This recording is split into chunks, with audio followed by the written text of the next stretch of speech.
Well, hello to the new car again, to the new video, and this is the Mazda MX-30 R-EV. It's a rotary EV, and this is the answer to many journalists that were critical about the Mazda MX-30 EV having really low range, so they added the rotary engine as a generator of electricity, and thus you can have 600 kilometers of range.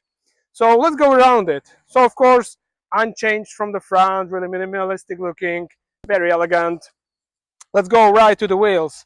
So we have even the same wheels, the tires of 215/55 R18, which is a very reasonable size. A little bit of positive caster, very slight, and it's a McPherson setup in the front that has to be set with a little bit of negative camber for the sharpness. Then we have this rotary icon, this badging here to differentiate from the EV. So that's the other thing. Plastic underbody and arches going around into the bumper, being an SUV. And on this right side, you have a charging port. Now the car is locked, so I have to unlock it. Okay, so let's have a look. So even though it's not an EV but a plug-in hybrid, you can still charge it with AC or DC fast charging up to 36 kilowatts. That can give you the battery charge in around 26 minutes. So really great. Not many plug-in hybrids have this, and very elegant Mazda here in the C pillar. I really do like that. Then another badge telling you what you have here in the back, and let's have a look into the boot, which is 350 or 60 liters. Not exactly sure. The great thing about the car is that we have a domestic wall socket here in the boot, as well as there in the front in the interior, which I would so two domestic sockets, and you can power your house or your cottage from this car and from both ports. So that's really cool, I have to say. And of course, with the rotary engine, you always have to have in the boot a little bit of oil to top it up, because it is oil like crazy as always. And now on this side you put the fuel, and now let's go to the typical Mazda MX-30 stuff, which is from the RX-8, and these are these suicide doors. And I have to say, this is a very interesting solution, but rather impractical in real life. Actually, as I found out, very impractical in tight spaces. So yeah, and also these small doors, they are really quite heavy because they have to have the pillar integrated in them. So yeah, and in terms of rear space, let me show you. It's really tiny for the car. The wheelbase is 2.65 meters, which is not a lot, but let's have a look here. Oh wow, this is really tiny, but you can move the seat with these buttons here to get in and out of. And actually, that's I think pretty good if you want to get inside the car, but takes a bit of time. Really, being able to do it manually would be much better. Now let's try to recline it back.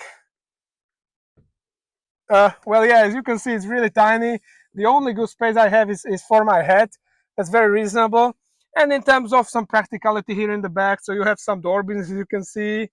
You have a stereo here and a armrest with cup holder. So that's the only practicality. You have no connectors here for charging, nothing like that. So yeah, but mostly these cars are not used for traveling in the back, traveling the rear passengers. So yeah, anyway, let me then show you the engine bay. So look at it. Oops, so the doors doesn't close like that, of course. And so here it is, quite a hefty bonnet, I have to say.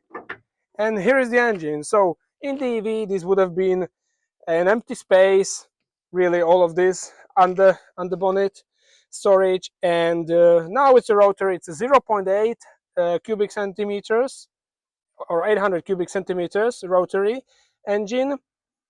And well, that's how they use the phase. You have the air filter here, actually quite a good access to everything. But slightly strange is where you top up the oil. It's sort of hidden here, and then when you pour in the oil, it's not the most practical way to pour it in. But yeah, at least the space is now used. It's not like empty as it was before. And yeah, so anyway, just try and close the bonnet. It's not always that easy.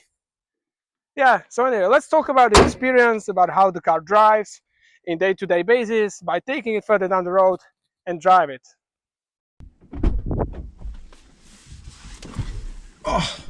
So hello and welcome inside the Mazda MX-30 Rotary EV, the plug-in hybrid of Mazda. And well, as you might expect, nothing is different here than in the normal EV Mazda MX-30. You have a lot of sort of cork here on the dash and here in the storage area and on the door handles. Yeah, it feels slightly different than in other Mazdas where you don't have this material. And then you also have this textile here on the door cards, which is interesting, but then leather of course here throughout the dash and here for your knee support and stuff. So it's all very well put together. It's a very nice interior and also very practical. So you have a huge space here. Then you also have a normal domestic socket in there and two USB-A ports, I think. Yeah, I have a cable connected there as well. Then you have a very sort of interesting opening for the cup holders here. As you can see, you just flip them up and flip them down and that's it. And a reasonable size armrest without any connectors inside. The sitting position is really nice. The steering wheel, as usual with Mazda, very thin, very good to hold. Yeah, very comfortable. And then you have these plastic paddles for doing the regeneration of the battery, recharging of the battery on the drive. And in front of you, you have digital display as well as analog dials. So that's good. And for the air conditioning unit, you have the buttons on side, but the display sort of in the middle, and you can navigate through it both with the buttons or the touch screen here. So I think that's pretty cool. And yeah, otherwise it's all the same. Then if we go into settings, the annoying thing is that you have to turn off the lane assist every time you step inside the car, but it's a very normal thing nowadays. So you go here. It's quite a few of the steps of a process, but it's good to do it. Let me turn on the car. And so what we have here, Mazda engineers, let me get out of the spot. Now we can test the 10-point something turning circle this car has. And a very good rear view camera, as you can see. You also have the front camera for the car, so that's good. That's the sign of a very good equipment levels. And just like that, we are out of the parking spot. All right, so the first thing you always have to do in the Mazda MX-30, you have to press the plus button 2 times to let off the regeneration of the battery, because it is always set on the middle setting. You have sort of 4 modes of regen to the battery. So that's good. So the thing about this plug-in hybrid that's very special is that of course it comes back with a rotary engine. Maybe it's not the way many customers would want or would expect it to be, but it's this engine works like a generator of electric to the battery. What is this guy doing, honestly? Look at this, unbelievable. So it's just charging the battery. Yeah, so let me talk you through. It's only a 0.8 engine, 800 cubic centimeters, and it's putting out a very, in a normal car would be very normal 75 horsepower. For a city car would be. So actually for a 0.8 cubic centimeters, quite a good power, I have to say. And then you have an electric motor which powers the car. It's a 170 horsepower electric motor, so more power than in the EV car, and you have 260 Newton meters of it. And at every point when you're driving, you feel that you are powered by an electric engine, not by the rotary engine that is here. Yeah, and the battery that is being recharged by the engine is a 17.8 kilowatt hour battery, which is marginally smaller, of course, than the EV, which has 35.5 kilowatt hour battery. But despite that, and I'm quite surprised by that, that such an addition of a small engine can add such weight. I remember the EV weight at around 1600 something, 1675 kilos I think it was, and this car here, it weighs 1853 kilos, so almost a 200 kilos plus of weight. Well, of course you have to do the stiffing up of the whole suspension when you're putting the engine to the front, so I understand that, but yeah, I have to say I'm a little bit surprised by this figure. So yeah, and then this is my first time with any rotary engine. I never driven a rotary engine, never owned it, so yeah, I have to say I am quite surprised by the numbers which it says about the fuel consumption. But maybe firstly, as it's mostly driving on electric, let me talk you with the battery. So Mazda is telling you this car is supposed to be having 85 kilometers of only electric range, and that's also what it shows up, or what it showed up before I started using the car. But then when you go on a drive somewhere far and come back and charge the car throughout the night, what you're getting the next morning is 55 range that is indicated by the car. Okay, so yeah, and these ranges, I think in the city you could do around 70. I didn't try it, but I would believe it, as Mazda they are always very close to these numbers. So yeah, that is a good thing. And for the charging of the battery, you can charge with both AC and even the DC, which is a very special thing in between the plug-in hybrids. Come and go. Oh man. Which is a very special thing, and you can charge with up to 36 kilowatts of power, which for a plug-in hybrid is a very good charging speed. You can get it done from 0 to 100 in around 26 minutes, I think it was. So very good time for charging. I really do quite like that. And now to the rotary.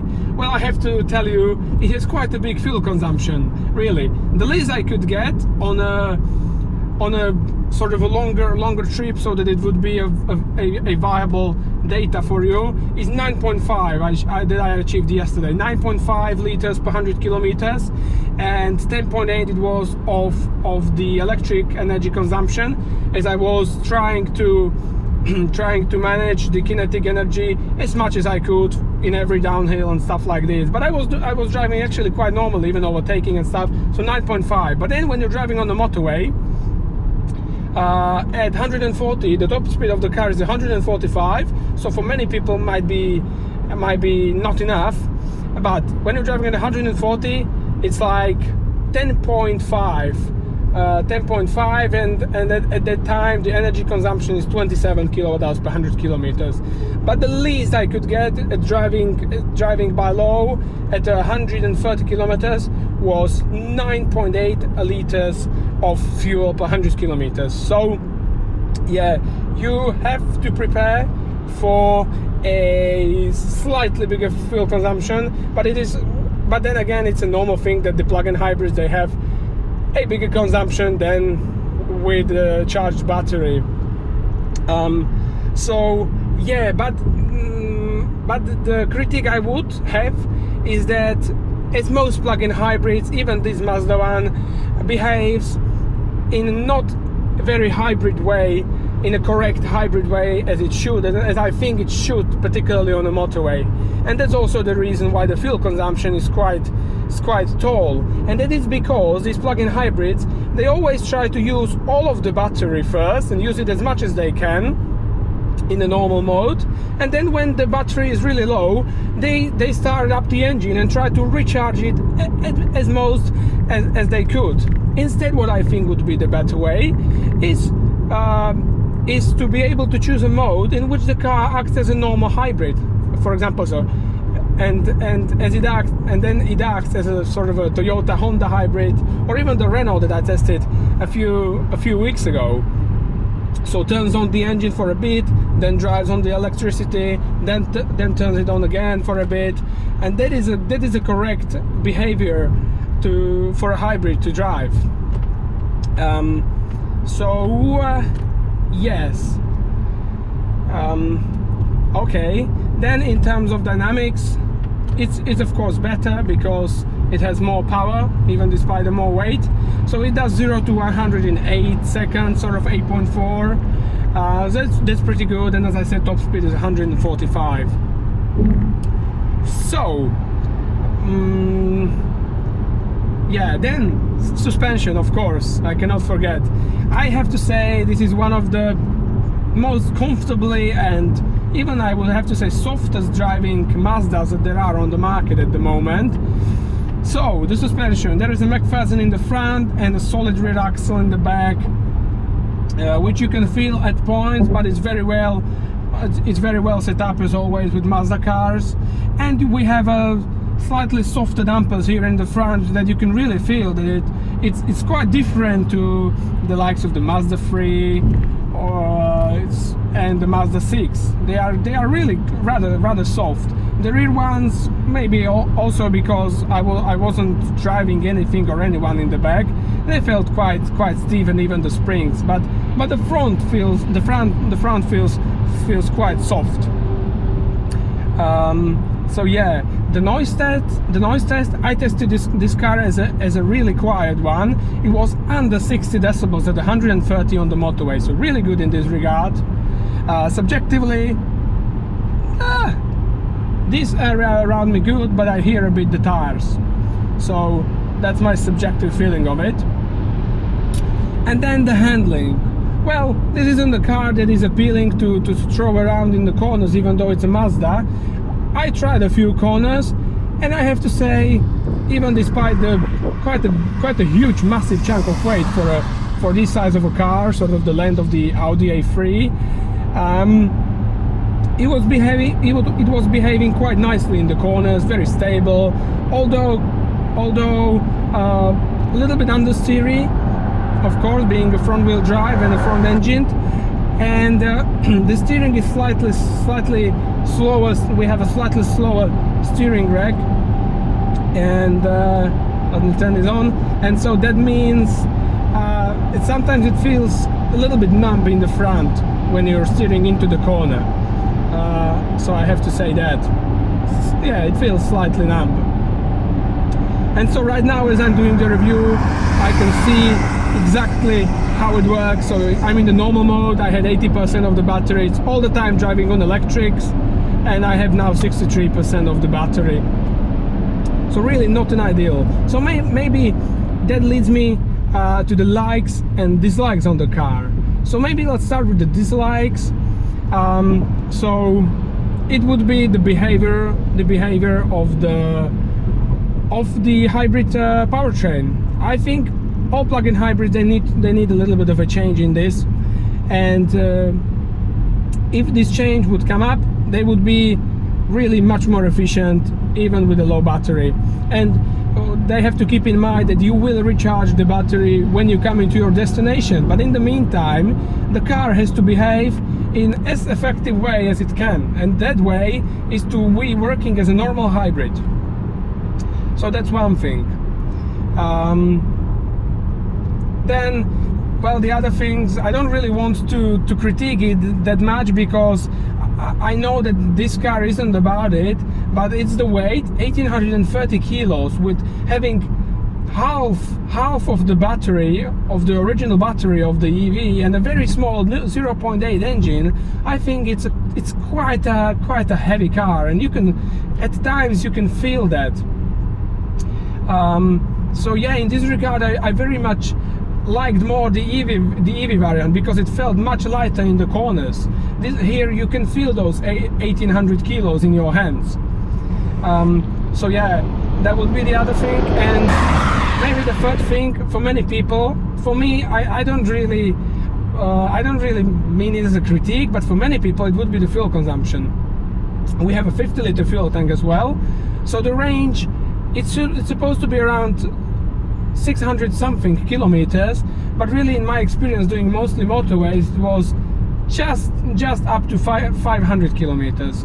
So yeah, of course we know that Mazda sometime I think in the 70s or 80s, they bought this rotary concept, and they, being a very good engineers, they were trying to perfect it in the best way, but even they couldn't make it couldn't make it as reliable and as efficient as we have other engines. So even this engine, I was told before I was given the car, it's quite a bit of oil. So you have to pour the oil at times and check the oil. Yeah, and then also what I think, if they've given it a big engine, a bigger rotor engine, not 0.8, this engine being a bigger and having more power could recharge the battery at a faster rate than this small 0.8 does. That's the other thing.